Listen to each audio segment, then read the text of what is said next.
The snow came down in a hush so deep it felt like the world was holding its breath. 1 minute, Miriam was just another shadow against the endless white, dragging her feet, her daughter Rosie a tiny cold weight against her side. The next, she was standing at a fence line, staring at a man on a horse who seemed to have been pulled from the land itself.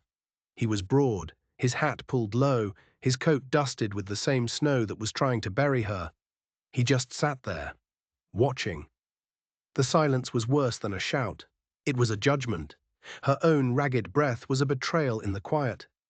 Her daughter, Rosie, hadn't made a sound in hours, her face pale and hollowed out by a hunger that gnawed at Miriam's own soul. To stop was to die. She knew that, but her legs were numb, her will worn down to a single fraying thread. Still she took a step, then another. She reached the fence, the rough wood a shock of reality against her frozen hands. Her voice, when it came out, was a dry crackle, the sound of something breaking. "Please," she whispered, the word a plume of white in the frigid air, "please buy my daughter, or just give her bread." The words hung there, obscene and desperate, a mother's final, terrible offer. Rosie, too weak to understand, just pressed her face deeper into Miriam's thin skirts. The man didn't move, not a muscle. The horse shifted beneath him, blowing steam from its nostrils, but the rider was a statue carved from winter.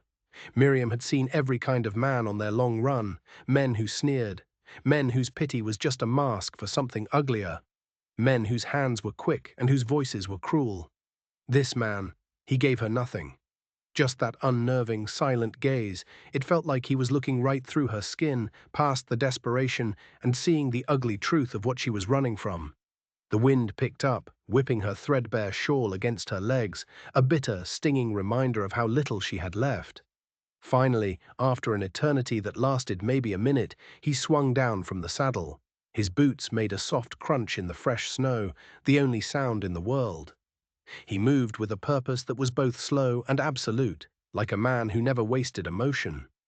He didn't speak. He just unbuttoned his thick wool coat, shrugging it from his wide shoulders. He crossed the short distance to the fence and held it out. Miriam flinched. She stared at the coat, then at his face, searching for the price. Everything had a price. She knew that better than anyone.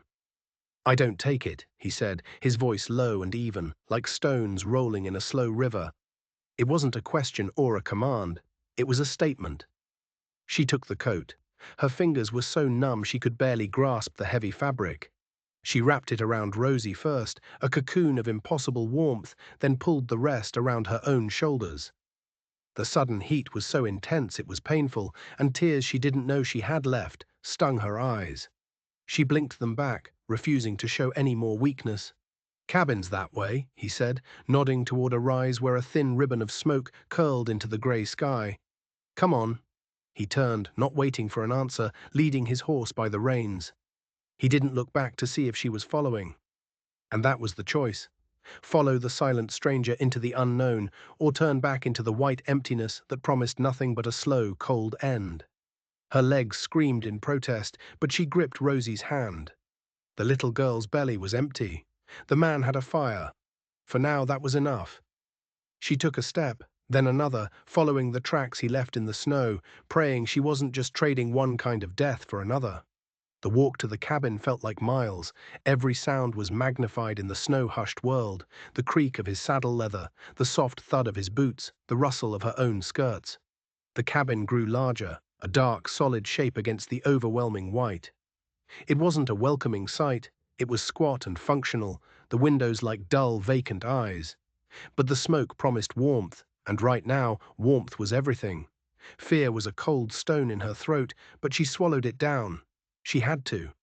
The man held the door open for them, a silent gesture, and she herded Rosie inside before him.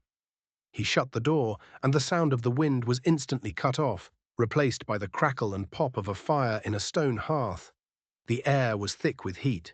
It was a man's space, stripped bare of any softness. A rough-hewn table, a couple of benches, an iron stove. No curtains, no rugs, just wood and stone and iron. "Sit," he said. It wasn't a request.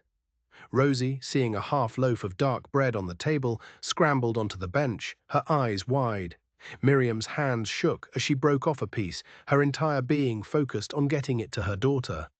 The child ate slowly, carefully, as if she feared it might vanish. It was a heartbreakingly deliberate act for a starving child. The man hung his offered coat on a peg, then his own. He stood by the fire, his back to them for a moment, giving them the illusion of privacy. He said nothing, just watched the flames. Miriam ate what Rosie couldn't finish, the coarse bread tasting like salvation. His face was impossible to read, hidden in the shadows cast by the fire and the brim of his hat. But his stillness wasn't threatening. It was something else, something she couldn't name. A deep, settled quiet that seemed to absorb all the noise in the world. When Rosie's small head finally drooped, her body surrendering to warmth and a full belly, Miriam gathered her into her arms. She looked at the man, a silhouette against the fire. "Thank you," she whispered, the words feeling small and inadequate. He turned his head just enough for her to see the hard line of his jaw. "Don't thank me yet," he said, his voice like gravel. "Folks around here ain't known for kindness." The words landed with a thud, a warning that chilled her despite the fire's heat. For a split second, she thought she saw a flicker of something in his eyes, a memory, a pain. But it was gone as quickly as it appeared. He picked up a lantern from the mantelpiece, its flame casting long dancing shadows on the walls. He nodded toward a doorway at the back of the cabin. "There's a bed, you can take it. I'll keep to the floor." Miriam clutched Rosie tighter. She followed him to the doorway and paused, her heart pounding a frantic rhythm against her ribs. The warmth of the cabin was a trap, a lure. To step across that threshold was to place herself completely at this stranger's mercy. And mercy was a currency she had long since run out of. She looked from the dark doorway to the man's unreadable face, and then at the sleeping child in her arms. She had no choice. She never really had. She stepped into the darkness, the scent of wood smoke and something else, horse leather, maybe iron, filling her senses. The fire was a living thing in the long, dark hours of the night. It spit sparks like whispered secrets into the gloom. Miriam couldn't sleep. She sat on the edge of the simple rope bed, the man's heavy coat still wrapped around her shoulders, and watched her daughter. Rosie was breathing deeply, lost in a slumber so profound it was almost unnerving. Her small face was finally relaxed, the pinched look of hunger smoothed away for now. One hand was curled on the rough blanket, a crumb of bread still clutched in her fist. The room was small, with just the bed and a small empty crate for a table. Through the open doorway, she could see the main room. See him. The cowboy was stretched out on the floor, a single blanket beneath him, his back to the hearth. His hat lay on the floor beside him. In the flickering firelight, his face was all sharp angles and deep shadows. He looked hard, even in sleep. A rifle leaned against the wall, just inches from his hand. The sight of it sent a fresh jolt of fear through her. Did he expect trouble? Or was he the trouble? She didn't trust this place. She didn't trust him. But she couldn't deny the feeling of the warmth seeping into her bones, loosening the knot of terror that had been lodged in her chest for weeks. The wind howled outside, a lonely, predatory sound, and she flinched. But then she heard it. The slow, steady rhythm of the man's breathing. It was a strangely calming sound, a human sound in the vast, uncaring wilderness. She must have drifted off, because the next thing she knew, the room was filled with a pale, grey light, and the rich, bitter smell of coffee was in the air. Rosie was still asleep, curled beside her, a warm, solid presence. When Miriam stood, the floorboards creaked loudly. In the other room, the cowboy looked up from the stove. "There's bacon," he said. That was all. No questions, no prying. Just a simple statement of fact. Miriam guided a sleepy Rosie to the table. The food was plain but hot and filling. Salt bacon, coffee, and more of the dark bread. Rosie ate with a child's unrestrained hunger, her earlier caution forgotten. She kept glancing at the man, her head tilted with a solemn curiosity. He ate in silence, his gaze fixed on his plate. "What do we call you?" Miriam finally asked, breaking the quiet. Her voice was steady, surprising even herself. He looked up, his eyes a startlingly clear grey in the morning light. "Jed," he said. "Jed Calter." She waited a beat before giving her own name. It felt like handing over a piece of herself, something fragile and easily broken. "I'm Miriam. This is Rosie." Jed just nodded once. He didn't ask where her husband was. He didn't ask what she was running from. He didn't ask what she could offer in return. The absence of those questions was a relief so profound it almost made her dizzy. The day passed in a strange, quiet rhythm. The snow kept them locked inside. Miriam, desperate to keep her hands and mind busy, offered to sweep the floor, to wash the few dishes. Jed didn't argue. He just watched her as she moved about the small cabin, her movements stiff and uncertain, like a guest who knew they weren't welcome. Rosie, however, seemed to be thawing. After her nap, she discovered the ranch dog, a scruffy creature with intelligent eyes who had been let in from the cold.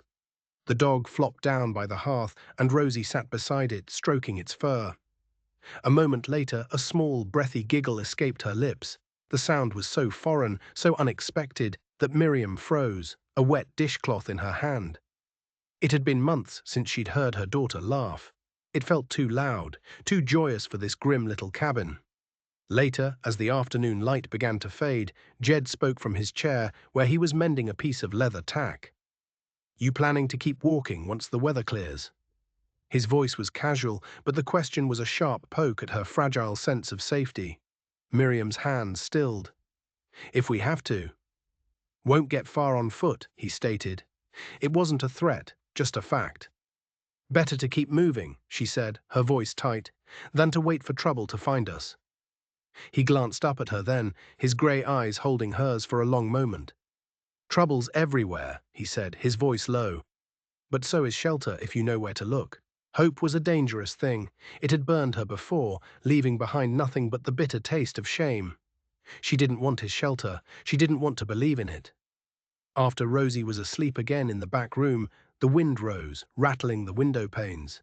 Jed sat by the fire, but this time he reached for a worn, leather-bound Bible. The soft rustle of the turning pages was the only sound besides the wind and the fire.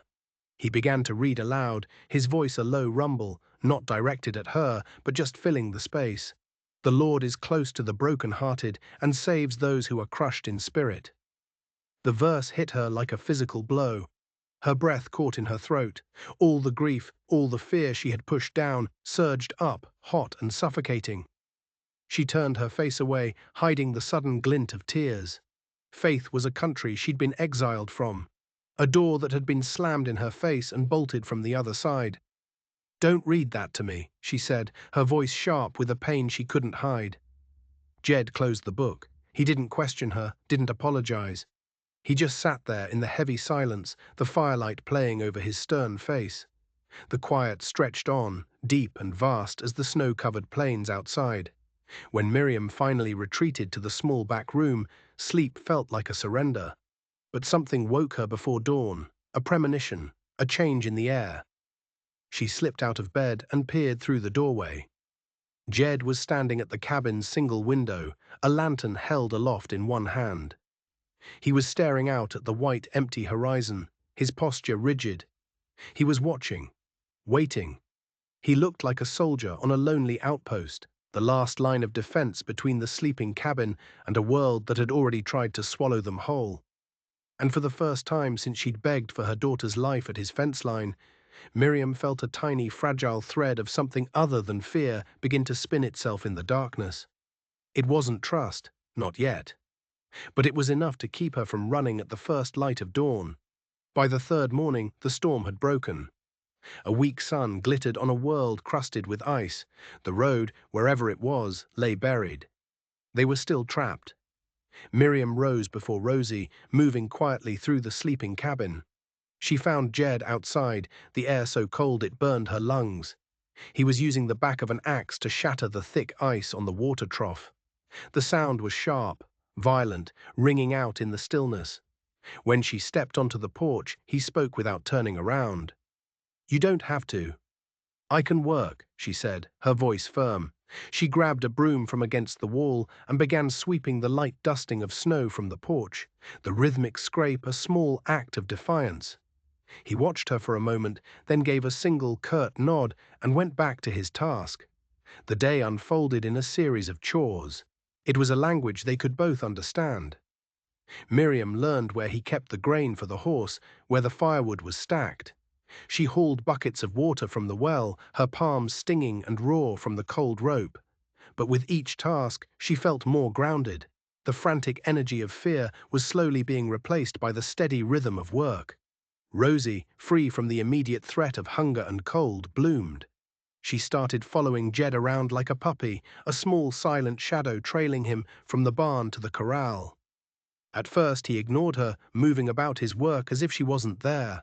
But kids have a way of wearing down even the hardest surfaces. She tried to whistle for the dog, but only managed a pitiful little hiss of air. Jed stopped what he was doing. A low chuckle rumbled in his chest, a surprising rusty sound. "Like this," he said, crouching down to her level. "Put your tongue here." Rosie copied him, her small face screwed up in concentration. A shrill, clear whistle cut through the air. She gasped, then clapped her gloved hands together, her laughter echoing in the cold. Miriam watched from the cabin doorway, a strange, painful twisting in her chest. That laugh. It was a sound she thought she might never hear again. A sound from before her husband's promises turned to dust, before the men with hard eyes came to their door, before the running started. "Dog likes her," Jed said later, dropping an armful of kindling by the hearth. The statement was simple, but it felt like an offering. "She's always liked animals," Miriam found herself saying, the words tumbling out before she could stop them. She wanted to tell him more, to explain how Rosie used to leave scraps for the stray cats behind the bakery, how she gave names to every horse they passed on the road. But she caught herself. This wasn't a place for stories. Not yet.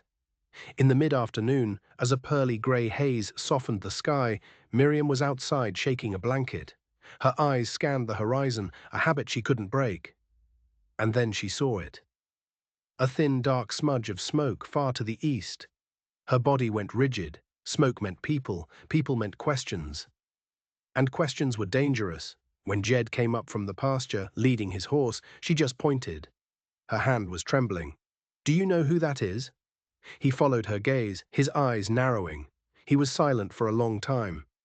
"Could be the Wilson place," he said finally. "Could be," she echoed, her voice barely a whisper. Jed's gaze flicked from the smoke to her face, taking in the stark terror written there. He didn't ask her why the thought of a neighbor would drain the color from her cheeks. He just gave another one of his short nods. "I'll keep watch." That night, the rifle wasn't just leaning against the wall. It was on the table, next to his plate. And before he banked the fire, he checked the latch on the door not once, but twice. The clear sky held for the next day, and Jed announced he had to ride the far fence line, check for breaks from the storm. Miriam stood in the doorway, holding Rosie's hand, a knot of anxiety tightening in her stomach. "You'll be gone long?" she asked, hating the tremor in her voice. "Half a day, maybe more." What if— She cut herself off. She would not beg him for reassurance. Jed looked at her, his expression unreadable. "You'll be all right," he said. And then he rode off, a solitary figure against the vast white landscape, shrinking until he was just a speck, and then nothing at all. The silence he left behind was heavy, suffocating. The cabin felt flimsy, the walls too thin. Miriam found herself pacing, checking the windows, listening. Every snap of a branch, every creak of melting ice sent her heart leaping into her throat. Rosie, oblivious, hummed as she played with the dog. When Jed finally returned at dusk, his coat and hat rimmed with snow, the relief that washed over Miriam was so powerful her knees went weak. She said nothing, just stepped back from the door to let him pass. His presence filled the small space, pushing back the shadows. Later that night, after Rosie was asleep, Miriam watched him cleaning his rifle by the firelight, the methodical movements of his hands oddly hypnotic. "You don't even know me," she said, the words slipping out into the quiet room. He glanced up, his grey eyes catching the light. "Don't need to," he said, his voice a low rumble. "You were hungry. You had a child. That's enough." His words were so simple, so direct. They weren't a comfort, not exactly. They were a foundation. Something solid in a world that had turned to quicksand beneath her feet. She turned her face to the fire, letting the warmth soak into her skin, and felt something deep inside her, something that had been clenched tight for a very long time, finally begin to let go. The days fell into a pattern: chores, meals, the long, quiet evenings by the fire. The snow was melting in earnest now, dripping from the eaves, revealing patches of frozen mud. Miriam even caught herself humming once, a forgotten tune, and stopped abruptly, startled by the sound of her own contentment. Then, one evening, as the setting sun painted the snow-covered hills in shades of blood and orange, she saw him. A single rider, sitting on his horse at the edge of the pasture. It wasn't Jed's horse. The man just sat there, a dark silhouette against the fiery sky, watching the cabin. There was a stillness about him that was predatory. Miriam's hand shot out, grabbing Rosie's shoulder, pulling her close. Jed was coming from the barn. He saw the rider at the same moment she did. His whole body went taut. The stranger on the horse raised a hand in a lazy, almost insulting greeting. But the cold dread that was creeping up Miriam's spine was anything but friendly. This was it. Trouble had found them. The rider approached at a walk, his horse picking its way through the melting snow. He stopped a dozen yards from the porch, sitting his saddle with an easy arrogance. The wind tugged at the hem of his long coat. Jed didn't move from the porch. He just stood there, one hand resting casually on a post, the other hanging loose near his belt. But the message was crystal clear. This was his land. Miriam shrank back into the doorway, pulling Rosie behind her skirts. She could feel the child trembling. "Well now, Calter," the man drawled, his voice slick and unpleasant. "Didn't expect to find you keeping company. Ain't you going to introduce me?" Jed's face was a mask of stone, the silence stretched, thick and heavy. Miriam could hear the stranger's hoarse breathing, could hear the frantic pounding of her own heart. The rider leaned forward, a nasty grin spreading across his face. He looked directly at Miriam. "I recognize her," he said, his voice carrying clearly in the still air. "Last I saw her, she was begging for scraps outside the Mercantile in Prairie Ridge. Word was she'd trade more than words for a hot meal, if you take my meaning." The world tilted. A hot, suffocating wave of shame washed over Miriam. She could feel the blood rushing to her face. Rosie whimpered and buried her face in Miriam's dress. It was true. She had begged. She had been desperate enough to consider anything to feed her child, and this man was laying her shame bare for Jed to see. Jed shifted his weight, a slow, deliberate movement. "You done?" he asked, his voice dangerously quiet. The man laughed, a harsh, ugly sound. "I suppose. Just thought a man ought to know what kind of stray he's brought home. Then again, maybe you like 'em that way, Calter, desperate enough to be grateful." That was when Jed stepped off the porch. His boots crunched in the frozen mud. He didn't raise his voice. He didn't reach for the gun on his hip. He simply walked a few paces out and stopped, placing himself directly between Miriam and the rider. His back was a solid wall. "You're on my land," Jed said, his voice low but carrying the weight of iron. "Say whatever else you came to say. Then ride on." The rider's grin faltered. He seemed to shrink a little in the saddle. He spat into the snow, a brown stain against the white. He gave Miriam one last lingering look that made her stomach clench. Then he wheeled his horse around and galloped away, his mocking laughter echoing back as he disappeared into the dusk. Jed stood there for a long time, watching him go. When he finally turned back, Miriam was shaking, her breath coming in ragged gasps. "He won't be back," Jed said, "not alone. You didn't even deny it," she whispered, the words tasting like ash. Jed's brow furrowed. He stepped back onto the porch, his presence suddenly overwhelming in the small space. "Wasn't his business," he said gruffly. "What he said. Do you believe it?" The question tore out of her. Jed looked at her, his grey eyes intense. "I believe you were standing at my fence in a blizzard, trying to keep your child from starving. That's all that matters." But it wasn't all that mattered. The man's words had poisoned the fragile peace of the cabin. That night was the longest yet. Rosie cried in her sleep, small, hiccuping sobs that tore at Miriam's heart. Jed sat in his usual chair, oiling his rifle with slow, methodical strokes, his face unreadable in the firelight. Miriam paced the small floor, a caged animal. "You shouldn't have let him just ride away," she finally burst out, her voice low and fierce, "not after what he said." Jed didn't look up from his work. A bullet wouldn't have made his words untrue. "You could have told him he was a liar," she shot back, her voice rising. Jed finally set the rifle down and lifted his head. His eyes were dark, piercing. You think I care what a man like that thinks of you? Miriam stared at him, speechless. No one had ever said that to her before.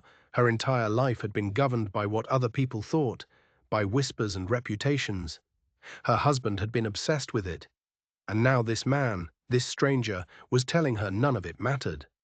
The next morning, she was up before him, working with a frantic energy, as if she could scrub the memory of the rider's words from the very walls of the cabin. When she came inside from the well, Jed was sitting at the table. He had poured 2 mugs of coffee. Sit, he said. She obeyed, wrapping her cold hands around the warm ceramic.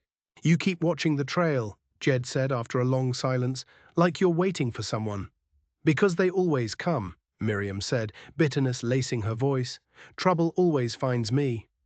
Jed's hand, scarred and calloused, rested on the tabletop. Then let it find me first, he said quietly. That's what I'm here for. The simple, declarative statement struck her with the force of a physical blow. A warmth spread through her chest that had nothing to do with the coffee. It was the loosening of a knot she didn't even know she'd been carrying. A knot of absolute, terrifying loneliness. For the first time since her husband had died, she felt like she wasn't facing the world alone. That evening, she found Rosie by the corral fence, singing a tuneless song to Jed's horse. The sky was a brilliant, blazing gold. Miriam hugged her daughter close, breathing in the clean scent of pine smoke and cold air. For the first time, she felt it. A dangerous, seductive pull, the desire to stay. Not just until the roads cleared. Longer, and that's when a sound split the twilight stillness, a distant shout, followed by the unmistakable drumming rhythm of many horses moving fast. Miriam's head snapped up. On the horizon, dark against the dying light, was a line of riders, and they were heading straight for the ranch. The riders weren't just passing by, they rode with a purpose, their horses kicking up slush and mud, closing the distance to the cabin with terrifying speed. Miriam's blood ran cold. She snatched Rosie's hand and scrambled back toward the porch, her heart hammering against her ribs like a trapped bird. Get inside. Jed's voice cut through the air, calm and sharp as cracking ice. And stay down. He stepped off the porch, the rifle held loosely in one hand. He didn't run for cover, he just stood there in the open, a solitary, unmoving figure, waiting for the storm to hit. The lead rider, a big man with a red, fleshy face, pulled his horse to a skidding halt just yards from where Jed stood. The others fanned out behind him, a grim, silent posse. Calter, the big man barked, his voice loud and bullying. We're looking for a woman and a child. Word is they passed this way. Jed didn't even glance back at the cabin door, where Miriam was peering through a crack. Lot of folks pass this way, he said, his voice level. These two ain't just folks, the man sneered. They owe a debt, a big one. The law wants 'em. The man's eyes slid past Jed, fixing on the cabin door. That her? He demanded, jerking his chin toward Miriam. Jed took a slow step forward. This is my land, he said, his voice dropping low, each word laced with menace. And I'm telling you to turn your horses around and ride home. The big man laughed, a humorless, ugly sound. You and what army, Calter? You really think you can stop us? Jed shifted the rifle, the movement subtle, but the barrel was now aligned with the man's chest. It's how it works here, he said softly. The world seemed to hold its breath. The horses stamped and snorted, their breath pluming in the cold air. Miriam held Rosie so tight the child squirmed, every muscle in her own body locked and ready to bolt. Then the big man's face twisted in a sneer. He spat on the ground. He ain't worth dying for, Calter. He jerked his horse's reins. We'll be back. Soon as the thaw comes, the sheriff will be with us. You can explain it to him then. With that, they wheeled their horses and rode away, their departure as sudden as their arrival. They left behind a churned-up yard and a silence that felt heavier than before. Jed didn't lower the rifle until they were completely out of sight. He turned, his face grim. Miriam stumbled out onto the porch, her legs shaking. They'll be back, she whispered, the words a confirmation of her deepest fear. Maybe, Jed said, his gaze distant. But you're not a debtor's widow, are you, Miriam? The question hung in the air, sharp and pointed. This wasn't a guess. He knew the whole story about her husband's gambling debts, the story she had told herself so many times. It felt real, crumbled to dust. She stared at him, her throat too tight to speak. "That man who came yesterday," Jed continued, his voice relentless. "That was one of Silas Blackwood's men. And Blackwood doesn't send his dogs after small-time debtors, so you're going to tell me the real story. Now." Inside the cabin, with the door bolted and the shutters drawn, the truth finally came out. It poured out of her in a torrent of whispered, painful words. Her husband, Daniel, hadn't been a gambler. He'd been a deputy sheriff, a good one, too good. He had discovered that Silas Blackwood, the man who owned half the county, was running a massive rustling operation, branding stolen cattle and selling them to the army. The county sheriff was on Blackwood's payroll. Daniel had been building a case, collecting evidence in a secret ledger. "They came to the house one night," Miriam whispered, her voice breaking. "Blackwood and his men. They said Daniel had an accident, but I was hiding. I saw them. They murdered him in cold blood. They were looking for his ledger." She was the only witness. The debt was a lie Blackwood had spread to discredit her, to turn her into a common fugitive nobody would believe. She'd been running ever since, the ledger tucked into the lining of her skirt. Jed listened without interruption, his face carved from stone. The firelight flickered across his hard features, but his expression never changed. When she was finished, a heavy silence filled the room. Miriam felt empty, scoured out. She expected him to tell her to leave. She was trouble. She was a magnet for death. Instead, he stood up and walked to a large, dusty wooden chest in the corner of the room, a chest she had assumed held blankets. He knelt and lifted the heavy lid. The scent of old leather and cedar filled the air. He reached inside and pulled something out. He walked back to the table and set it down in the pool of lantern light. It was a tarnished silver star, a deputy's badge. "Daniel wasn't just a lawman," Jed said, his voice thick with an emotion she couldn't identify. "He was my partner." The world stopped spinning. Every strange piece of the last few days clicked into place with a sickening thud. His silence at the fence, his watchful presence, the rifle always at hand, his knowledge of Blackwood. He hadn't taken in a random stranger. He had recognized her. He had been waiting. "After they killed him," Jed's voice was a low growl, "I knew the sheriff was dirty. I turned in my badge and came out here. I figured sooner or later Blackwood would make a mistake, or someone who knew the truth would come looking for a safe place to land." His grey eyes met hers, and for the first time she saw past the stoic rancher to the grieving friend, the lawman bent on vengeance. "That verse I read from the Bible," he said quietly. "The Lord is close to the broken-hearted." It was a code, a signal Daniel and I used. It meant danger. It meant go to ground. Miriam's breath hitched. It had all been a test. Everything. A test she had passed without even knowing she was being graded. The cabin no longer felt like a temporary shelter. It was a fortress, and the man sitting across from her was not a kind stranger. He was an ally, an avenger. The fear that had been her constant companion for months began to transform, hardening into something else, something sharp and hot. Resolve. "They're coming back for this," she said, her voice steady. She reached into the seam of her dress and pulled out the small oilskin-wrapped ledger. She placed it on the table next to the deputy's star. "They think it's the only proof." Jed picked up the ledger, his rough fingers surprisingly gentle. "Is it?" "No," Miriam said, a flicker of a smile touching her lips for the first time. "Daniel was smart. He made a copy. He sent it to a federal marshal in the next territory, along with a letter. It should have arrived weeks ago." Jed looked from the book to her face, a slow, grim smile spreading across his own. "Then they're not coming back to silence a witness," he said. "They're walking into a trap." The next 2 days were a blur of preparation. They were no longer waiting for trouble. They were setting a snare. Jed showed her how to load and fire the rifle, his hands guiding hers, his touch impersonal and professional. They barricaded the single window with the heavy table, leaving just enough room to see out. They brought in extra firewood and water. The cabin became a bunker. Rosie, sensing the shift in the air, was quiet and subdued. Miriam explained it as a game, a story of pioneers defending their home, but the fear in her daughter's eyes was a constant, sharp pain in her chest. She was fighting for more than just justice now. She was fighting for the right to hear her daughter laugh again without fear. On the third day, they came. Just as the sun began to dip below the horizon, they appeared, a dark line of riders cresting the hill. This time, there were more of them, at least a dozen, with Silas Blackwood himself at the front. Jed stood behind the barricaded window, the rifle resting on the tabletop. "Stay with Rosie in the back room," he ordered. "Keep her down." But Miriam didn't move. "No," she said, her voice shaking but firm. "I started this. I'll see it through."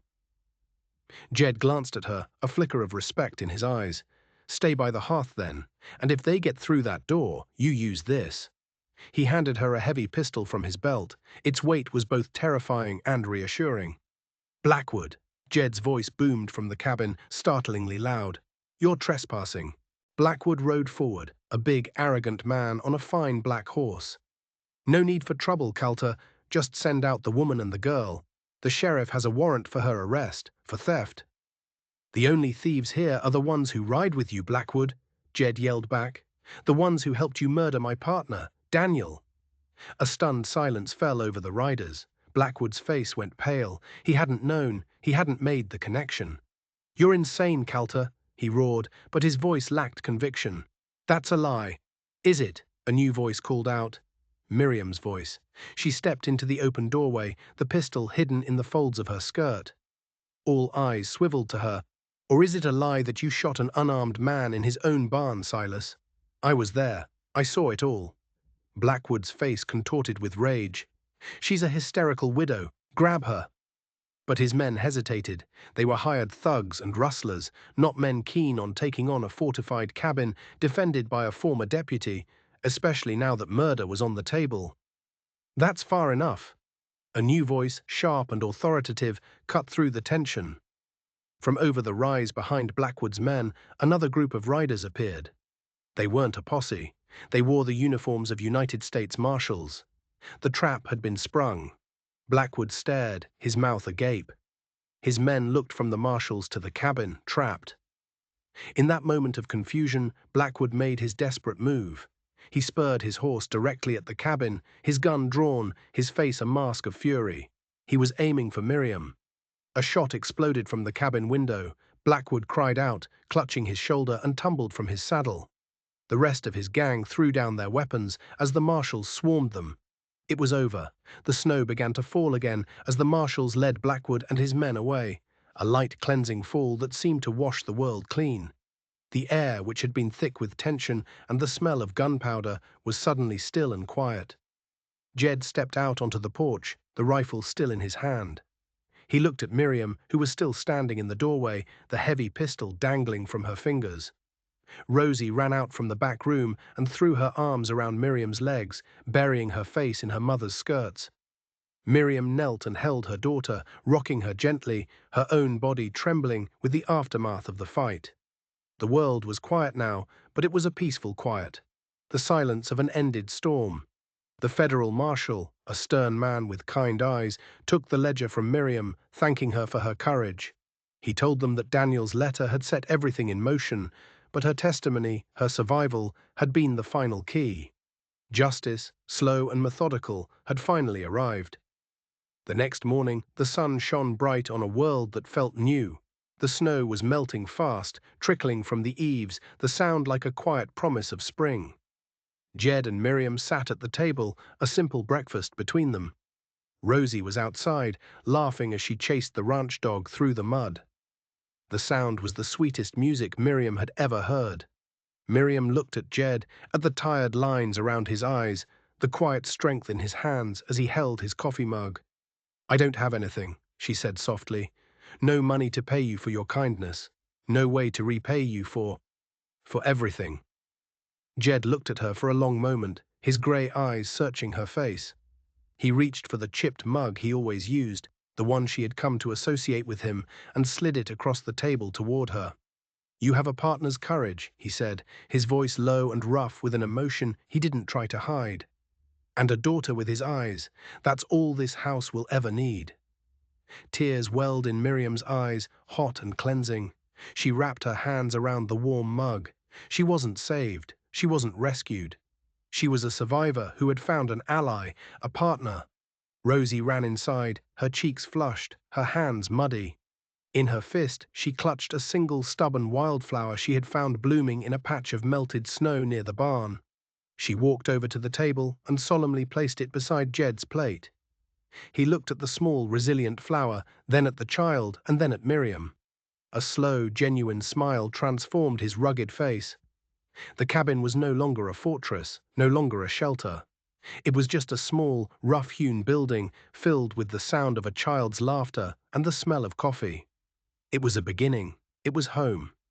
The world is full of unexpected heroes, people who choose to stand for what's right, even when it's hard.